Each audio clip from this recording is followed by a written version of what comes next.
Senhor Salvador Jesus Cristo, seja com todos nós, hoje e sempre.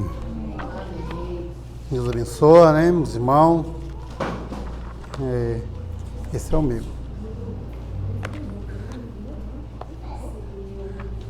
Eliane. Louvado seja Deus, faz favor aqui. Vamos abrir a Bíblia no Evangelho de São João. O pastor Edmar pegou meu folhetinho. Vamos abrir a nossa Bíblia no Evangelho segundo escreveu São João.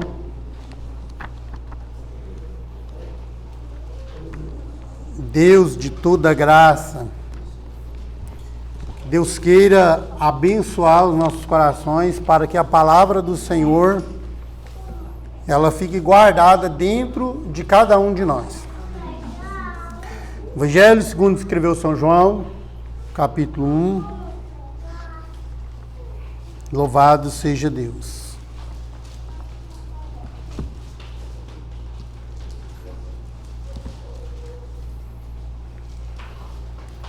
Verso 17.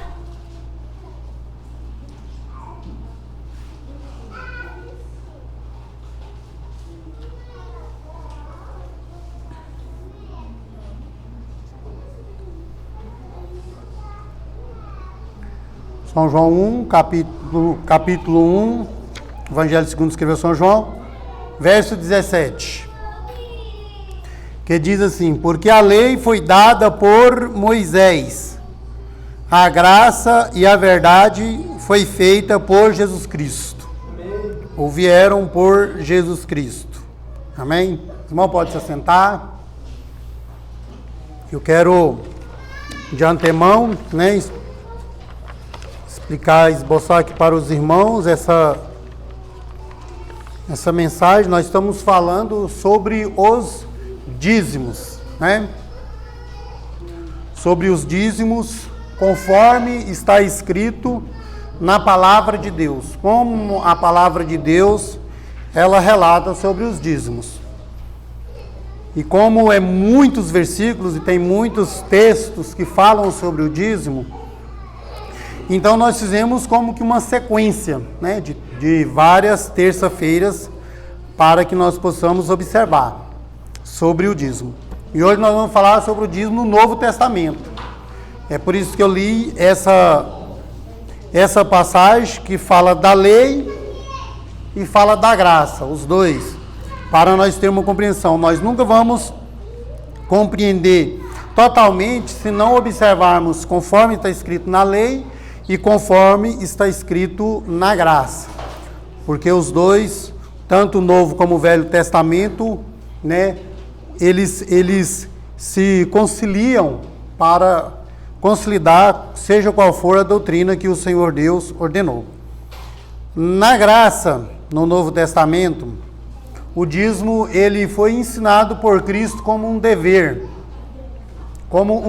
cristão. Embora eu disse que poucos versículos tem, que se fale do dízimo, mas no Novo Testamento, mas o princípio do dízimo está no Novo Testamento, e o trabalho da igreja, ela requer que tenha uma remuneração, que tenha uma forma de sustentar a obra de Deus. E isso são os dízimos e as ofertas. Mas como que eu vou falar apenas primeiro do dízimo, então nós vamos começar por Mateus, capítulo 23, o verso 23, aonde Jesus Cristo ensinou sobre o dízimo, ele falou sobre o dízimo. E na verdade, irmãos, para a igreja, não haveria tanta necessidade de explicar sobre o dízimo, porque, como que eu disse, o pastor de Mateus foi, toda a igreja, basicamente, quando eu disse toda, eu não disse sem exceção, existem exceções, mas a maioria da igreja é dizimista, graças a Deus. Agora eu concordo. Mas existe exceção sim, mas eu digo que existem poucas exceções, não são muitas não, existem poucas exceções. Então a igreja ela tem esse conhecimento, mas a necessidade de explicar, falar sobre o dízimo, é por causa das contradições. Não as contradições dentro da igreja, principalmente aqui dentro da nossa igreja, porque dentro da nossa igreja é raro essas contradições. É algum irmão que às vezes não tem compreensão exata sobre a palavra de Deus, é que eles possam levantar alguma contradição sobre o dízimo. Mas mesmo assim, se algum irmão ou alguma irmã, eles não concordam e levantam alguma contradição, é porque eles vão lá na internet, né, ficam ofuscando no mundo da internet, ouvindo um e outro, e eles acabam por ouvir pessoas, obreiros, ministros, teólogos, né, religiões, que não concordam. E aí então se aplica uma filosofia, se aplica um ensinamento, se segue uma linha de raciocínio, o qual vai contradizer a palavra e vai tentar afirmar pela palavra que os dízimos não são para a igreja hoje, que os dízimos não são para a igreja no Novo Testamento, para os crentes, que não foi ensinado. Então é isso que nós vamos ver aqui no início, né, desse estudo. Mateus capítulo 23, verso 23, bem conhecido, né? Inclusive eu até estava observando um grande assim, um bom teólogo, ele disse que só achou apenas Mateus 23 e 23 só. Ele disse que era só Mateus 23, 23. Falei, então tá bom, eu estou um pouquinho mais na frente porque eu achei mais um pouquinho. Outros pontos. Mas em Mateus 23, 23, está escrito assim, ó. O Senhor falou assim, ó. Ai de vós, escribas e fariseus hipócritas, porque dais o dízimo da hortelã, do endro e do cominho, e deixai as coisas de maior peso da lei, o juízo, a misericórdia e a fé. Estas coisas deveis ser feitas, sem deixar as outras. Amém. Essa Bíblia é monoteísta, ela traz um pouquinho diferente, né? As outras Bíblias diz, devíeis, porém, praticar estas coisas, sem omitir aquelas. E aqui o Senhor traz esse ensinamento.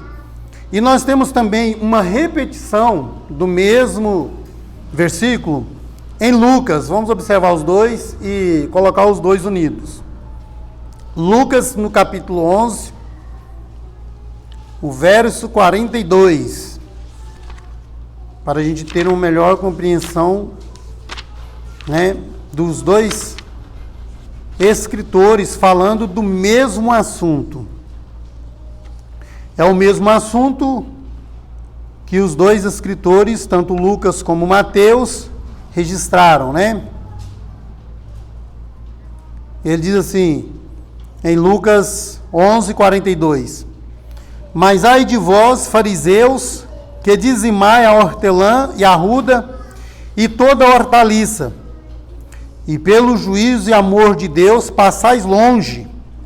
Estas coisas era necessário fazer e não deixar as outras, né? Essas coisas era necessário fazer e não deixar as outras. Há quem inverta a situação aqui, mas eu não vou inverter. Quando o Senhor Jesus ele estava censurando os escribas e fariseus, era pela hipocrisia e não pela prática de dízimo.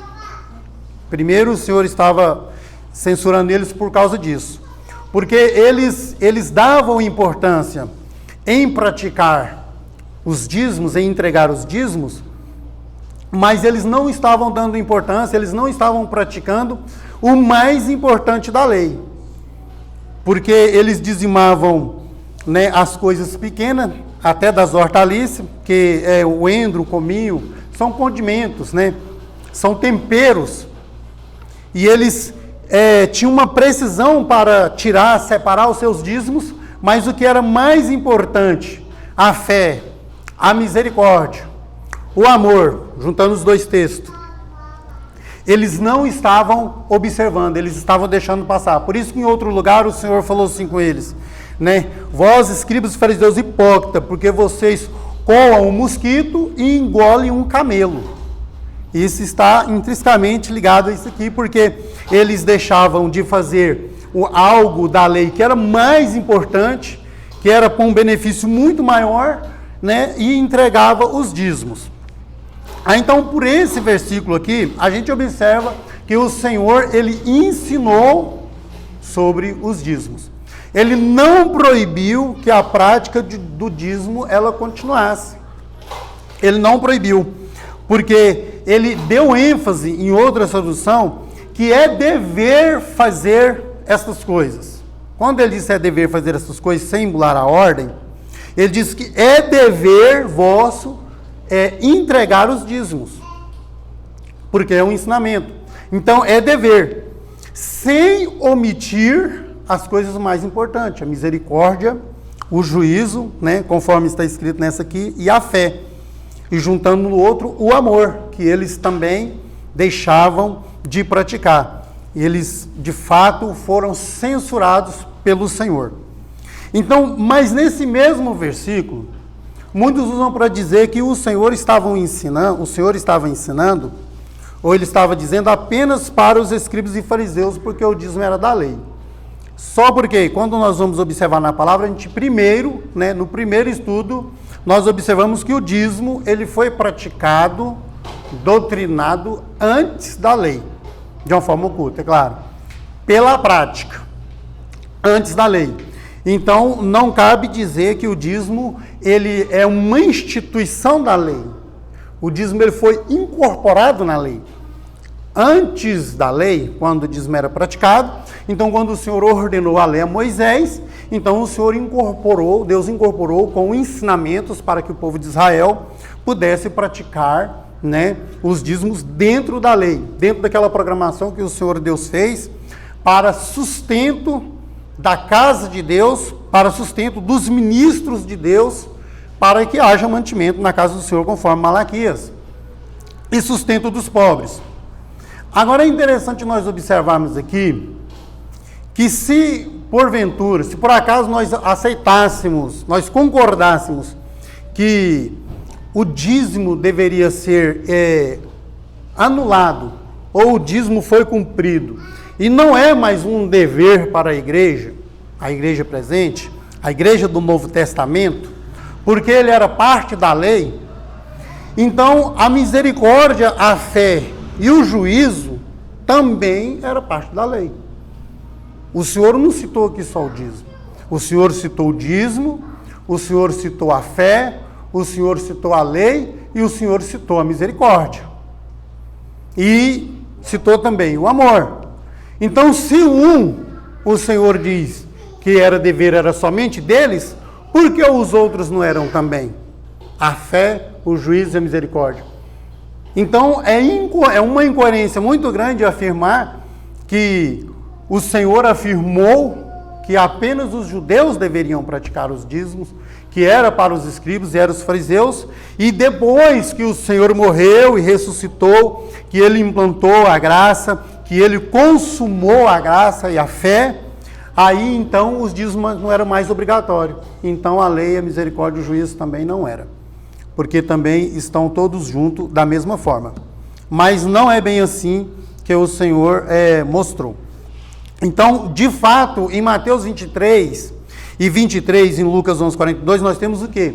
O Senhor dizendo que é um dever, né, praticar essas coisas e não omitir aquelas. Ou seja, é um dever entregar o dízimo e não deixar de amar uns aos outros, de amar a Deus, não deixar de ser misericordioso, como eles não eram. O Senhor conta até a parábola, ou a instrução que o Senhor dá acerca do samaritano, que ali passou um levita, ali passou um sacerdote, e não usou a misericórdia, não teve amor, né? Foi um samaritano que usou de misericórdia, foi um samaritano que mostrou o amor para com aquele homem que havia caído nas mãos dos ladrões e dos salteadores. O Senhor usou, né, essa história, esse acontecido, para explicar que eles, os escribas e os fariseus, os sacerdotes levitas, não tinham amor, não tinham misericórdia, mas praticava o dízimo, entregava o dízimo. Então é um dever. Agora uma questão interessante. Se é um dever e é um dever, aí é onde entra muitas questões que as pessoas colocam, mas se eu não entregar o dízimo eu sou devedor, se eu não entregar o dízimo eu estou roubando a Deus, se eu não entregar o dízimo eu estou em pecado, eu estou fazendo. Se é um dever, eu digo o seguinte, quem não pratica o dever, o seu dever, acaba perdendo os seus direitos, não é verdade? Porque deveres e direitos andam lado a lado, lado a lado. Se eu deixar de praticar o meu dever, eu acabo perdendo o meu direito. Então eu digo que o dízimo como dever, se a pessoa não praticar o seu dever com o Senhor, ele acaba perdendo o seu direito. E aí é Deus que vai julgar claramente qual é o direito que ele vai perder quando ele deixa de cumprir os seus deveres. Não é verdade? Louvado seja o nome do Senhor. Em Mateus, no capítulo 23, do verso 1 ao 3, nós temos uma ênfase. É uma ênfase do Senhor ensinando, e eu vou correlacionar o texto para ensinar, mostrar para os irmãos que o Senhor mandou praticar. Ele diz assim: então Jesus falou às multidões e a seus discípulos, dizendo: sobre a cadeira de Moisés se sentam os escribas e os fariseus. Portanto, tudo que vos disserem para que guardeis, guardai e fazei, mas não façais segundo suas obras, porque eles dizem e não fazem. Agora, irmão, preste atenção nisso aqui. Se nós unirmos este versículo, logo no primeiro versículo da Bíblia, juntamente com os versículos 23, lá o Senhor estava falando: ai de vós, escribas e fariseus. Então, aqueles que querem contradizer, diz que Jesus estava falando apenas com judeus, apenas com os escribas e fariseus. Mas aqui no verso 1, o Senhor está falando com as multidões. E as multidões ali não era só de judeus. Não era só de judeus. Então o Senhor estava dizendo para as multidões e para os seus discípulos, né, que aquilo que os judeus ensinavam de certo era para eles praticar. Porque eles negavam a lei, eles negavam o juízo da misericórdia, mas eles mandavam fazer, e eles mesmos não faziam. E eles se gabavam de entregar o dízimo. Eles se gabavam apenas de entregar o dízimo. E o Senhor diz que o que eles ensinassem que era para fazer, era para as multidões, os discípulos, fazer. Era para colocar em prática. Não era para fazer conforme eles faziam, porque eles eram hipócritas, né? E eles menosprezavam o mais importante. E o que é que os escribas e fariseus estavam fazendo e praticando? Eles entregavam o dízimo e se gabavam de entregar.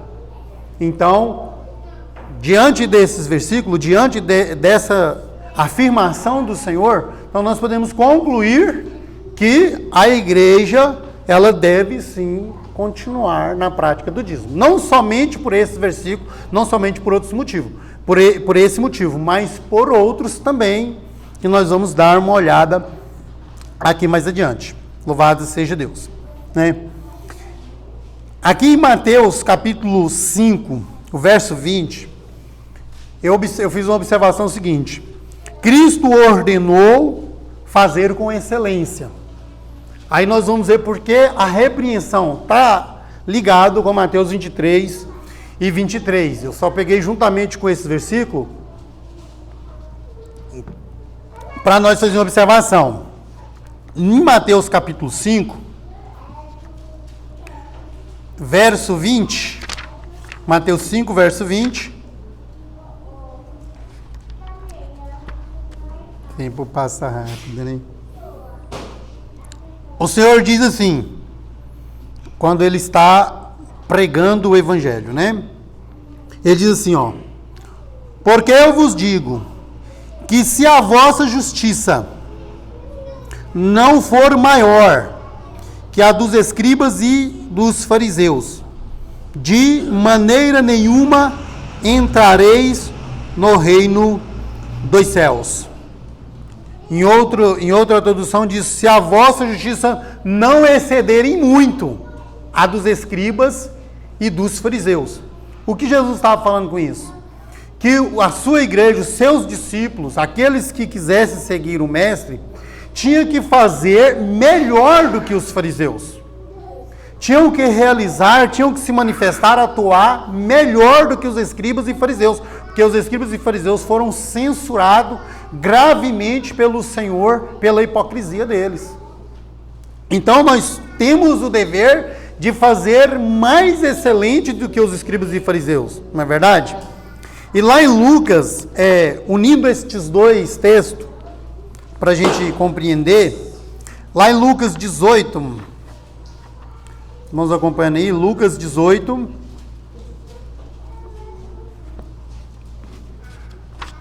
louvado seja Deus. O verso 11 e o verso 12 diz assim, ó: o fariseu, estando de pé, orava consigo desta maneira: ó Deus, eu te agradeço porque não sou como os outros homens, ladrões, injustos e adúlteros, nem sou como este cobrador de imposto. Jejuo 2 vezes por semana e dou o dízimo de tudo quanto possuo. A oração dele era essa. E isso, para nós fazer uma observação, isso o fariseu estava colocando como justiça. A prática que ele fazia, né, o seu testemunho, ele estava ali em oração falando com Deus, colocando isso como justiça. Por isso que o Senhor diz que ele não foi justificado, porque ele estava exaltando, ele não estava humilde, ele não estava se humilhando, ele estava se exaltando. Mas ele colocou como justiça o quê? Ele colocou como justiça aqui nos versículos o quê? Olha, jejuo 2 vezes por dia. Não, vamos no versículo anterior. Olha, não sou como os demais ou os outros homens. Porque ele se mesmo se justificou. Isso. Ele estava colocando como justiça. Ladrões. Mas vamos fazer uma observação. O que ele estava falando, o que o fariseu estava falando, não era o que era errado. Era a exaltação dele que estava incoerente. Ele não foi justificado, não pelo que ele estava julgando ser justo, pela justiça dele, não. Ele não foi justificado pela exaltação e o desmerecimento dos outros.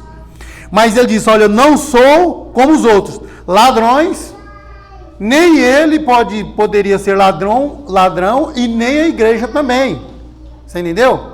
Então a igreja tem que pegar a mesma justiça dele, a daquele fariseu. Injusto, a Bíblia também condena injustiça, não condena? Então, injustiça ou ser justo também faz parte da justiça que Deus ordenou para os homens. Ser justo, ele estava correto nisso. E adúltero, da mesma forma. A proibição do adultério é bíblica, né? Então, eles também estavam corretos. Agora ele menospreza ou ele despreza o outro, o seu próximo. Aí ele faltou com a misericórdia, ele faltou com o amor, e aí então ele pisou na lei. Foi isso que Jesus estava censurando, né? Aquele escriba, aqueles fariseus. Nem sou como este cobrador de imposto. Então ele se julgou a si mesmo, por causa das suas práticas, né? Mais elevado e melhor do que os outros. E aí o que acontece? Ele coloca como justiça, jejum 2 vezes por... Será que nós podemos colocar isso como justiça também? Hein, pastor? Nosso dia corre um grande perigo entre nós. Nós temos que se colocar melhor que o outro, né? Exato. Mais santo que o outro. Mas vamos pegar a primeira justiça que ele colocou. Nós também podemos dizer, assim como ele dizia, olha, e jejuar 2 vezes por semana de acordo com o jejum de Israel. Qual é o acordo? Qual é o jejum de Israel? Um dia para o Senhor, que seria das 6 da manhã, primeira hora de Israel, até as 6 da tarde, às 12 horas de Israel, que o dia tem 12 horas. Ele diz que jejuava assim 2 vezes por semana. Agora nós vamos voltar lá para os irmãos entender. E dou o dízimo de tudo quanto eu possuo. Ele colocou como justiça fazer parte da programação da obra de Deus, do sustento dos levitas, do sustento do templo, do sustento das viúvas, dos órfãos e dos necessitados. E isso ele não estava mentindo, isso era justo. Isso era justo. Ele não foi justificado por causa da exaltação, ele não foi justificado porque ele abandonou a misericórdia, o amor, e essas coisas eram a parte mais importante da lei. As outras não poderiam deixar de ser feitas. E aí então o Senhor diz lá em Mateus 5:20 o quê? Que se a nossa justiça não exceder em muito a dos escribas e fariseus, de modo nenhum entraremos no reino.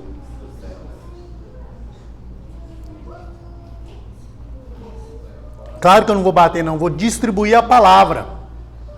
Então, no mínimo, nós deveríamos praticar o mesmo que esse fariseu se justificava em praticar, né? E com excelência,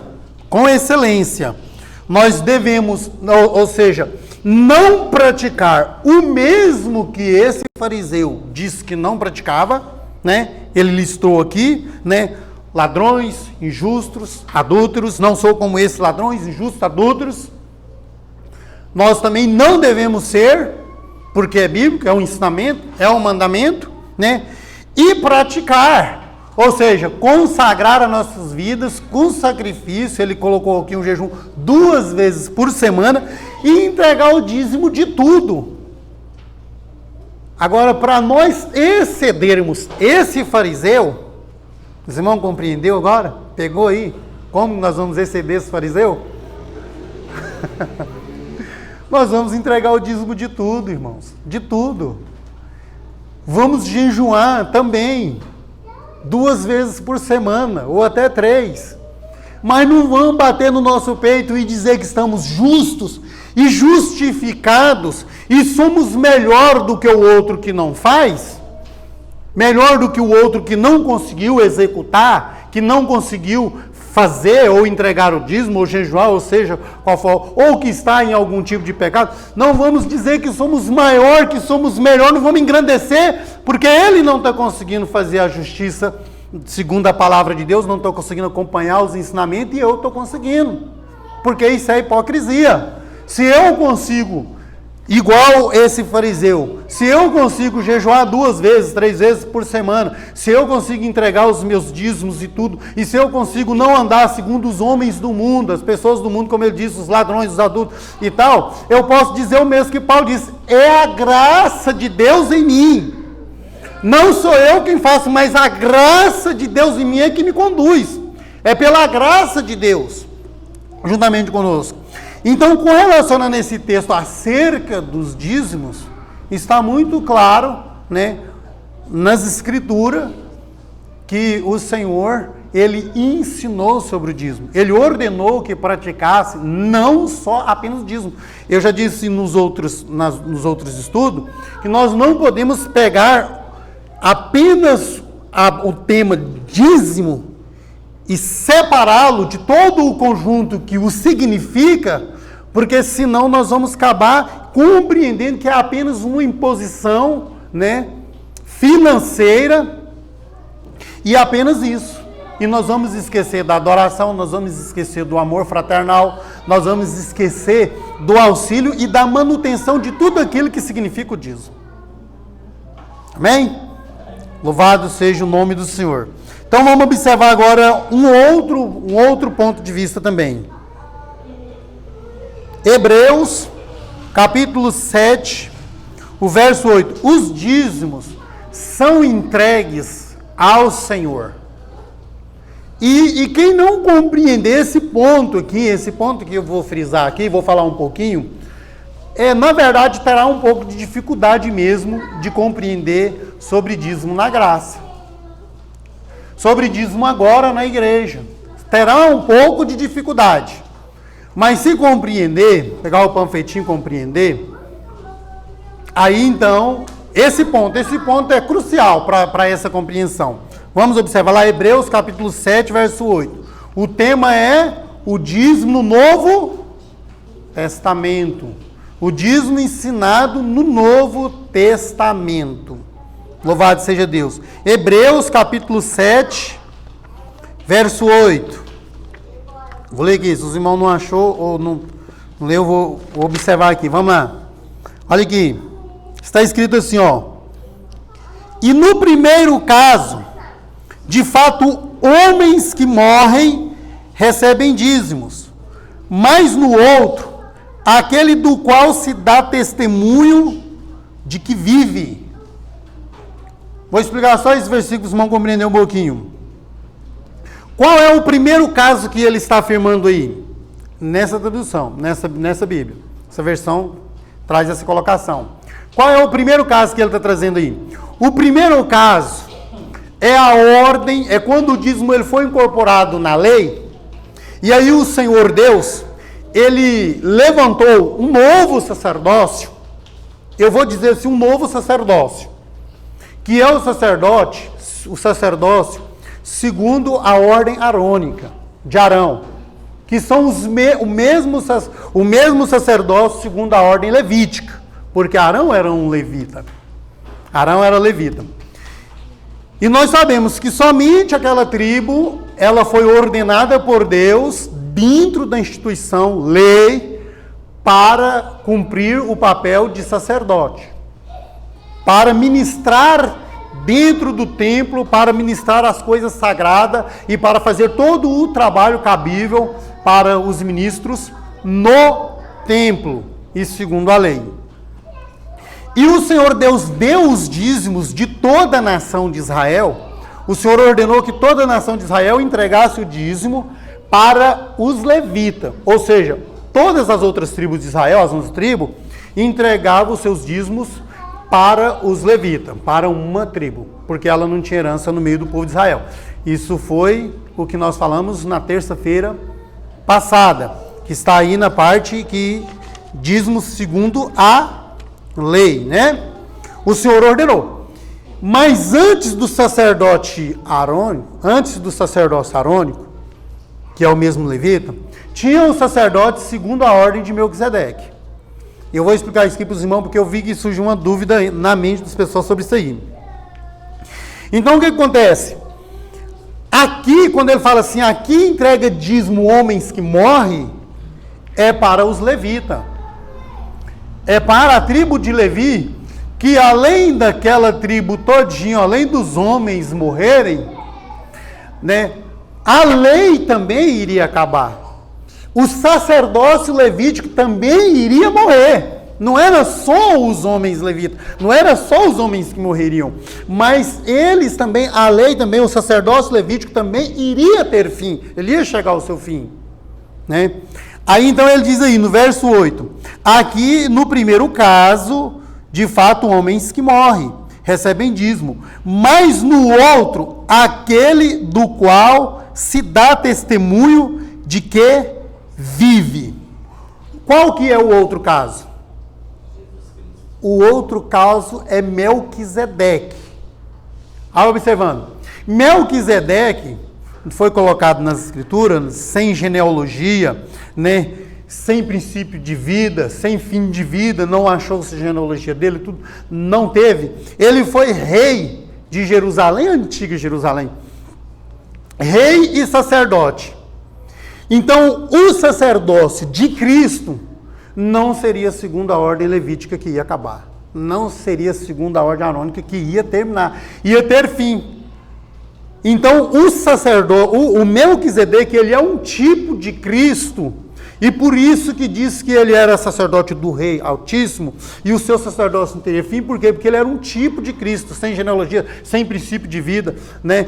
Ele não teria fim. Então, se levantaria um sacerdócio segundo a ordem de Melquisedeque.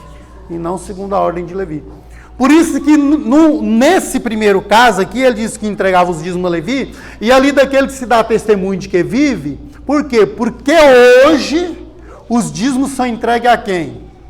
Ao Senhor. Ao Senhor Jesus Cristo. E não ao Melquisedeque. Mas a ordem de Melquisedeque. A ordem de Melquisedeque. É bom compreender isso aqui, irmãos? Hã? Isso. Observa bem. Eu vou passar como estudo para os irmãos, as pessoas que não compreenderem direito. Pega o capítulo 7 todo. Nós estamos lendo alguns, mas pega o capítulo 7 de Hebreus e lê ele todo para ter uma compreensão melhor. Se eu for ler ele todinho, vai levar muito tempo. Mas lê ele no mínimo até o verso 12 ou até o verso 13, que vai estar falando desse sacerdócio que não é segundo a ordem de Levi. Então, ele era um tipo de Jesus Cristo. Por isso não aparece a genealogia dele, né? Por isso que ele não tem lá o início da vida, do fim de dias do Melquisedeque. É tão profunda a questão do Melquisedeque que até hoje os maiores estudiosos ficam ainda aéreo, voando sobre o Melquisedeque.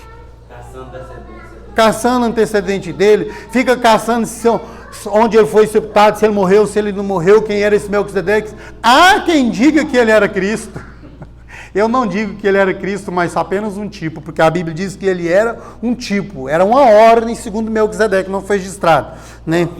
É uma figura de Cristo, um tipo de Cristo, não o próprio Cristo. Porque nós que somos unicistas compreendemos o próprio Cristo veio, né, no ventre da Virgem, e dali então o Senhor Jesus Cristo foi que manifestou ao mundo. O Cristo eterno, o Deus eterno que manifestou em carne, de Maria em diante, foi que ele manifestou ao mundo em carne, e não lá em Melquisedeque. Eu não acato, né, essa instrução. Então, observa bem. Nesse primeiro caso aqui, que é os levitas. Agora, vamos lá. Observem Apocalipse, capítulo 1, verso 17 e o verso 18. Apocalipse 1, verso 17 e o verso 18. Louvado seja Deus. Apocalipse 1, 17 e 18. Está lá, ó. E quando eu o vi, caí a seus pés como morto. E ele pôs sua mão direita sobre mim e me disse: não temas, eu sou o primeiro e o último. Eu sou o que vivo e fui morto. E eis que eu vivo para todo sempre. Amém. E eu tenho as chaves da morte, ou do mundo dos mortos, né? E do inferno, ou da morte. Outra versão aqui, não sei se ajuda. Leia essa outra versão. Hebreus 7:8, né? Os sacerdotes judaicos, embora fossem mortais, recebiam dízimos. Somos informados, porém, que no caso de Melquisedeque, o dízimo foi recebido por alguém que continua vivo. Isso, por alguém que continua vivo, ou seja, que aquele sacerdócio ele não ia cair, ele não ia ser removido, ele não ia ser tirado, né? Porque o sacerdócio de Levi ele ia ter fim. Louvado seja o nome do Senhor. O verso 3 não está no panfletinho, irmão, só para os irmãos ler, que fala de Melquisedeque, diz assim: sem pai, sem mãe, sem genealogia, sem ter princípio de dias, nem fim de vida, porém sendo feito semelhante ao Filho de Deus, permanece sacerdote para sempre. Nós temos hoje Melquisedeque como sacerdote? Não temos. Não temos. Nem hoje e nem de muito tempo. Só no tempo dele. Mas na tipologia ele figurou a Cristo.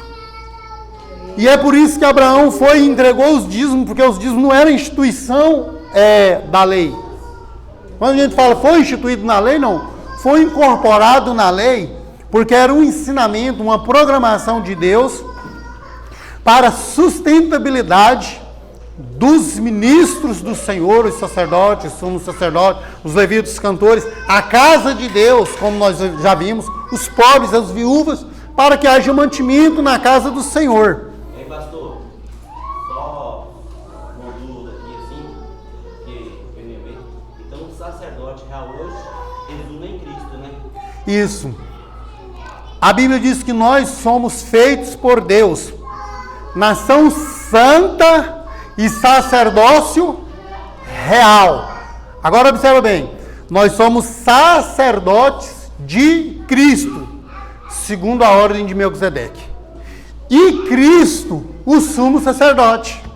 O sumo sacerdote rei. Analisa as escrituras para ver, não teve nenhum sacerdote rei. Não existiu sacerdote rei.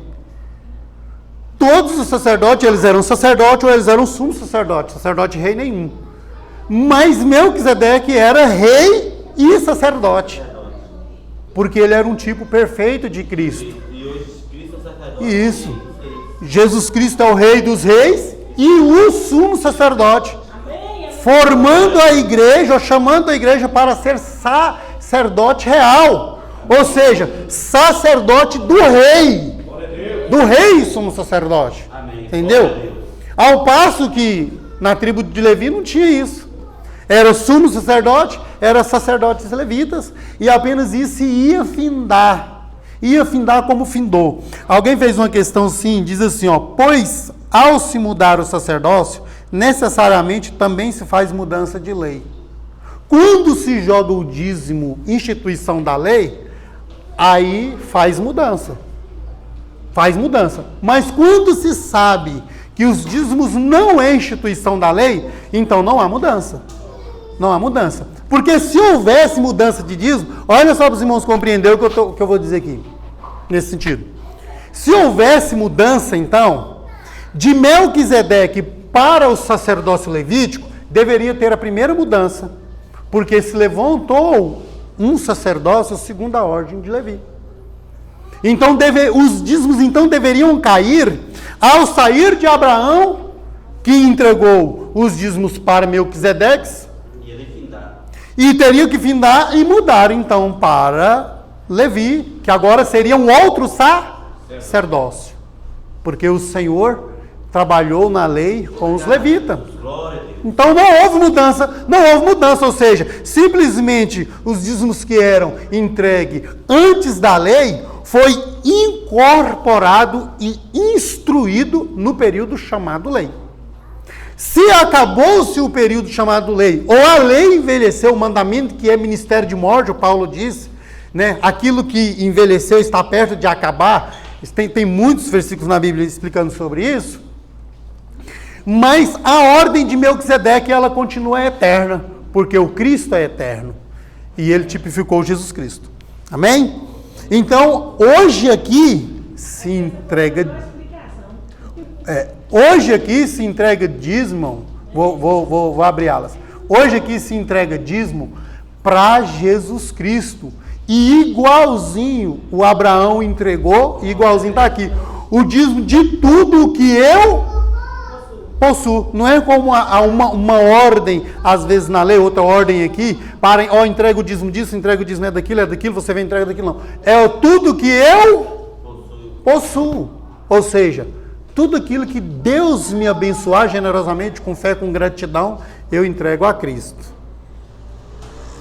A Bíblia diz no Velho Testamento, Melquisedeque foi rei de Salém. E eu já estudei sobre isso e não estou lembrado. Você chegou a anotar Salém, se é província, estado, alguma coisa? Isso, Salém era o nome de Jerusalém, a antiga Jerusalém. É igual os jebuseus, se chamavam eles de Jebus, que era Jerusalém. Também o nome, a antiga Jerusalém, Salém, porque significa Salém, significa paz.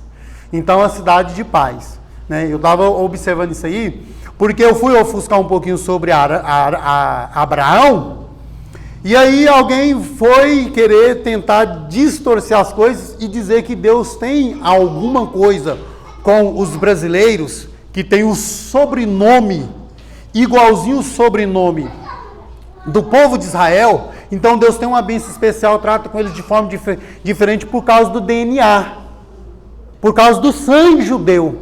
Eu falei, não existe isso na Bíblia, porque em Cristo não há diferença entre grego, entre judeu, entre nação alguma, entre servo, entre escravo, entre livre, não existe diferença. Ou seja, Abraão também, se for observar, ele não era judeu. Ele não era da nação de Israel. A nação de Israel pega de Jacó para frente. Foi que Deus montou, Deus criou a nação. O Abraão, ele morava em Ur dos Caldeus, em Mesopotâmia, né? Ele é o pai dos árabes, né? Abraão era um arameu, não era judeu. Então Abrão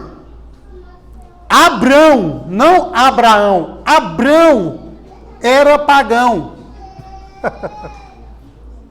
E isso pode confundir a mente de muita gente, porque muita gente pensa como é que o pai da fé era pagão. Não diz que o pai da fé era pagão, diz que Abraão, chamado por Deus, não era pagão.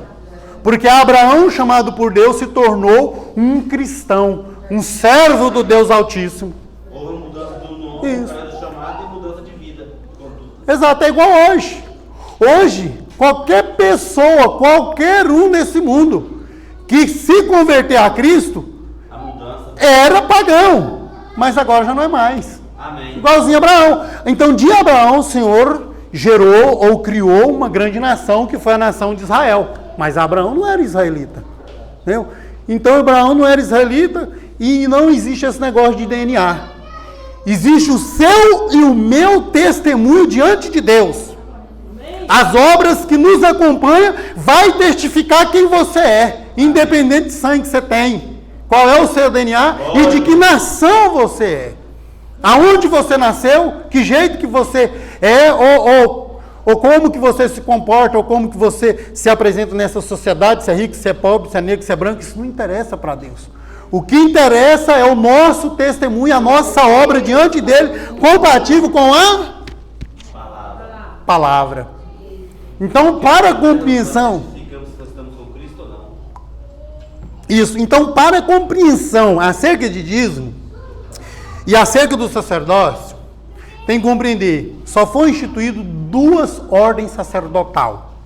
Melquisedeque, bem antes da lei, uns 500 anos antes da lei, e o sacerdócio levítico, que é da tribo de Levi. Só esses 2 sacerdócios. Amém. Glória a Deus. O sacerdócio levítico, ele finalizou, aonde o Senhor ordenou que se levasse os dízimos para um lugar específico. Nós vimos isso na terça-feira passada, que era o templo, ali era o lugar. Então vamos supor, se o templo era aqui, aonde Deus ordenou, então todas as outras igrejas, seja de Niquelândia, seja de Goianésia, seja do Pernambuco, tinha que marchar uma vez por ano até onde é que estava o templo, aonde o Senhor ordenou que se recebesse o dízimo, aonde o Senhor deu herança, ou aonde o Senhor repartiu um pedaço, uma parte da terra o Senhor separou para os levitas, que eles não tinham herança entre o povo, era só aquela parte, então todo mundo marchava para lá.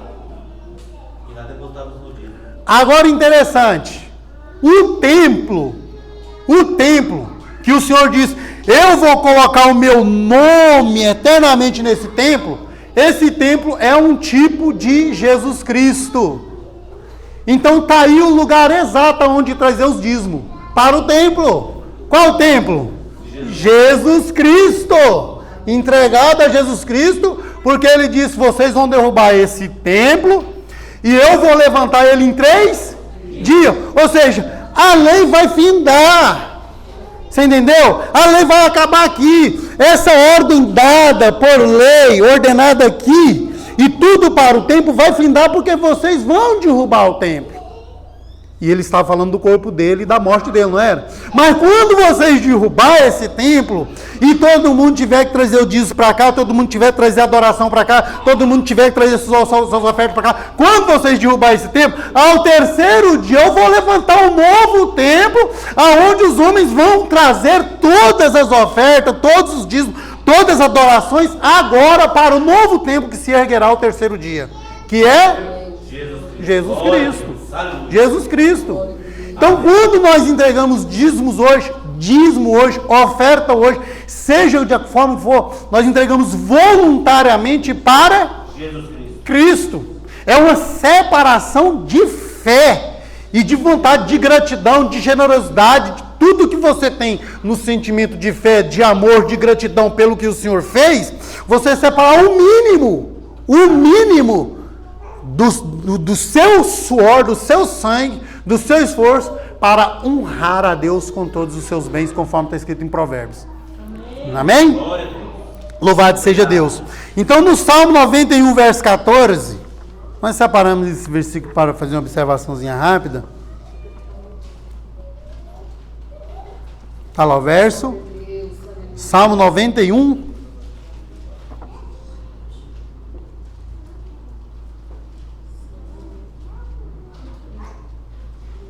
Olha aqui. Por ele ter me amado tanto, eu também o livrarei. Em alto retiro o porei, porque ele conhece o meu nome. Isso que parece que não tem nada a ver, não, irmão? Observa bem para vocês verem.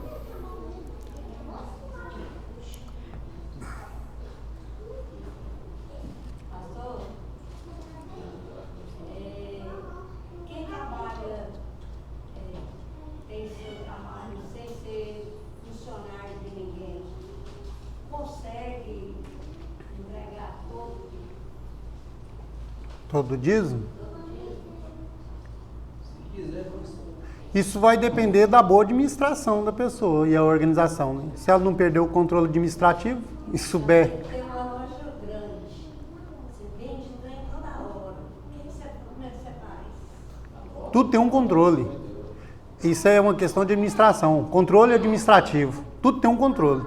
Se perder o controle, Deixa eu te ajudar perde nisso os aí. dízimos. Eu, por exemplo, não tenho uma loja grande, mas eu anoto todo dia o que eu recebi, o que eu pego em dinheiro. Não é o que eu vendo fiado, o que o cara me deu tombo, é assim não. E no fim do mês eu somo tudo que eu recebi e meu lucro é 10%. Se eu vendi 50 mil, o meu lucro é o quê? 10%. 5 mil. Então eu tenho que pagar 500. Exato. Essa é uma questão administrativa, irmão, né? Seja em qual área que for, seja a pessoa que ganha muito, que ganha pouco, não importa. Se a pessoa tem uma boa administração e tem um controle administrativo, então ele sabe dizimar corretamente aquilo que é a sua bênção, né? Que Deus concedeu. Vamos lá. Ele disse, porque ele me amou. Quem foi que amou ele? Quem foi que amou ele? Que o texto está falando. Porque ele, vocês. Porque ele me amou. Se referindo a Cristo, se referindo à igreja, se referindo a quem amou. Porque ele me amou. Né? Porque está bem claro que é porque ele me amou. Ou porque ele tanto me amou. Né? Também eu lhe livrarei. Coloquei no alto retiro, ou colocarei no alto retiro. Né? Porque ele conhece o meu nome. Então nós estamos vinculados a ofertar tudo que é o nosso ser, o nosso para o Senhor, porque a gente não pode separar só o dízimo mesmo, mas incorporando também o dízimo, porque nós devemos amar o Senhor pelo livramento que Ele nos concede, pela bênção que Ele nos concede, pela confiança nele. A confiança nele é que leva nós a entregarmos tudo ao Senhor. A nossa vida é entregue ao Senhor, nós não somos guardados de nada, irmão, por causa do nosso mérito ou da nossa habilidade. Ó, o Paulinho anda de carro aqui, nós vai, Paulinho vai para Brasília, nós vamos para Goiânia aqui, e nós somos bons no volante, bom coisa nenhuma. Se o Senhor não guardar, o Satanás não rebenta logo na saída. Se o Senhor não der o livramento. Então, é Ele que nos livra, e nós temos que fazer a obra de Deus, nós temos que entregar para Deus com muito amor. Agora, se a pessoa não tiver amor em Deus, amor na obra de Deus, ele começa a ter restrições. E aí ensinamentos cruéis, eu digo ensinamentos cruéis, que vai matando a fé e vai matando a prática e a obra do cristão, vai diminuindo também o seu amor. E aí não é pecado, não? Será que não é pecado, não? Deixar de entregar o dízimo, vou dizer uma coisa para vocês, deixar de entregar o dízimo é pecado. Você sabe por quê que é pecado? Vou explicar um negócio para os irmãos, que eu sei que não vai. No próximo terça-feira, a gente conclui essa parte e entra. Vou explicar por que é pecado. Pastor, se eu deixar de entregar o dízimo, eu estou pecando? Está pecando. Sou um pecador só porque eu deixo de entregar o dízimo? Exatamente. Vou explicar para você. Primeiro, porque nós não separamos o dízimo de todos os outros itens. A adoração, a oferta, o amor, a obra, os pobres, a sustentabilidade dos obreiros, a missão, tudo o que significa a obra de Deus. O dízimo é uma programação, dízimos e ofertas é uma programação para a sustentabilidade da obra de Deus. Então, quando eu deixo de entregar o dízimo, eu estou deixando de amar o Senhor, eu estou deixando de trazer com adoração, não estou reconhecendo que o meu dízimo é uma parte de confiança a Deus. Eu estou dizendo que eu não estou contribuindo, eu não tenho importância na obra, eu não estou contribuindo para a obra, eu não me importo se a obra vá bem ou se ela vá mal. Ou seja, a pessoa se restringe apenas a uma vida, ou seja, a uma espiritualidade, fica muito espiritualista, achando que a obra de Deus ela funciona apenas de uma forma espiritualística. E o material, e uma obra é espiritual e material está ligado assim, ó, intrinsecamente. Se eu fosse puxar no Novo Testamento o Paulo falando disso várias vezes, são muitos versículos que não daria nem para a gente observar só em uma hora. Então, como entregar? Tá aqui, ó, eu puxei esse versículo só para entender como entregar. Como nós amamos a Deus. Porque se você amar a Deus, você terá desejo de fazer mais do que 10%. 10% é pouco, entendeu? É pouco demais, não é? 10% para quem ama a Deus, para quem quer ver a obra de Deus na frente, não vai oferecer mais do que isso? Mas o Senhor não exigiu mais. O Senhor exigiu, né? É um mandamento do Senhor. Na próxima terça-feira terá uma outra parte que eu vou incorporar os dízimos e as ofertas e vou mostrar em outro versículo que o Paulo ensinou com ênfase que os dízimos eram continuação no Velho Testamento, com ênfase. O Paulo deu ênfase forte nisso, né? Eu achei interessante porque eu vi um irmão, um obreiro, muito inteligente. Ele dizia assim: eu só tenho Mateus 23, 23. Eu falei: só Mateus 23, 23? Tá bom. Mas o bom é que o outro que estava contra ele não tinha nenhum versículo. Então ele ganhou porque ele tinha pelo menos um. Mas eu tenho mais do que Mateus 23, 23 no Novo Testamento. No Novo Testamento. Paulo ensinando, e vou mostrar outras partes. Agora, as outras partes que a gente for explicar aqui, irmão, sobre a oferta, aperta um pouquinho para muitos. Aperta para muitos por quê? Porque a obra de Deus, ela é para ser feita com amor e com liberalidade. Espontaneidade. Tem que ser espontâneo na obra, tem que ser com liberalidade, né? Não falei libertinagem, eu disse liberalidade. E com amor. E a Bíblia ensina, a palavra de Deus ensina que nós devemos amar a Deus sobre todas as coisas, com todas as nossas forças, de todo o nosso coração. Então nada que nós fazemos para Deus será pesado, amém? Louvado seja Deus. Deus abençoa, né? E guarda no seu santo amor. Vamos nos colocar de pé, fazemos a oração do término, que Deus dê graça. E como que não deu para concluir, na terça-feira a gente dá uma continuidade sobre o mesmo tema que é dízimos no Novo Testamento. Amém? Deus abençoe.